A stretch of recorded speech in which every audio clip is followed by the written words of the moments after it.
Yan. Luto tayo ng inabraw. Inabraw na may kamote.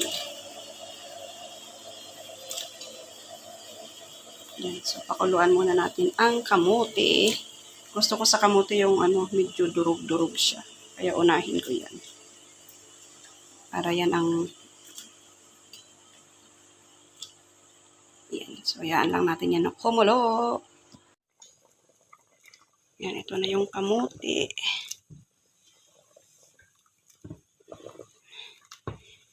I-mash ko lang siya sa konti para madurog-durog yung iba.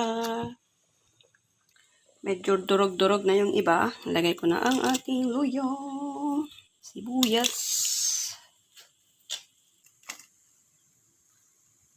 Yan ang kamatis. Dahil solo gulay siya, maglalagay tayo ng chicken cubes. Konting salt. And konting pepper. At yung mga gulay is ito, yung kabatite o yung patula na binili natin noong isang araw doon sa shop. At yan, patula. Then yung konting sitaw at saka malunggay, ayan. Yan, ito yung binili natin sa shop noong nakaraang araw. And of course, ang ating saluyot. Ayan, baby saluyot. Ayan, ito malinis na po ito mga kapatid. Nalinisan natin na hugasan. So, ready to put na sa pot. So, habang inaantay natin yan na matapos, sampay muna tayo ng labahin.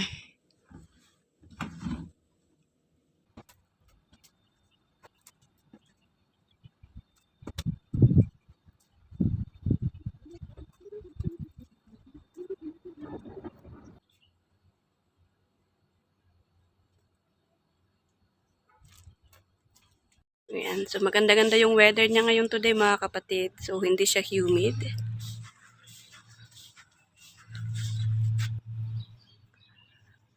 Nasa 32 degrees atas tayo ngayon today. So, hindi masyadong malagkit. Wala siyang humid, mga kapatid. Maganda-ganda yung simoy ng hangin. Ayan, oh. Kita niyo yung mga dahon na nagsasayawan. Balikan na natin ang ating nilulutong gulay, inabraw. Ayan, so lagyan na natin ang sitaw at saka malunggay. Takpan natin para mas mabilis maluto. Lalagyan na natin ang patula. Patula, kabatiti. Mahal ang patula dito, mga kapatid. Mas mura ang upo dito kaysa sa patula. So, ayan. Last but not the least, ang ating tiyanan, saluyot. Ayan. Yung. Mas masarap pa sana to kung may pritong isda. Diba? Yan, maliliit yung dahon ng saluyot to. Kasi parang baby pa siya and then hinarvest na nila.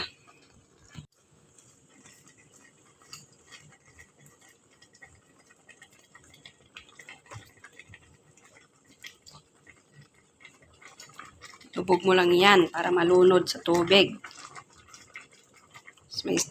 May bulaklak sana ng kalabasa, no? Ay, nako po. Yan, takpan natin ng 1 minuto and then we're done.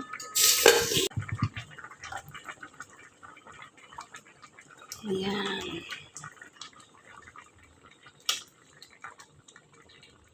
So, eto na. So, ito na ang ating inabraw. Ayan. So, mayroon na tayong sabaw. Ayan, kahit suluin na natin kainin. Pwedeng-pwede, kahit wala ng kanin.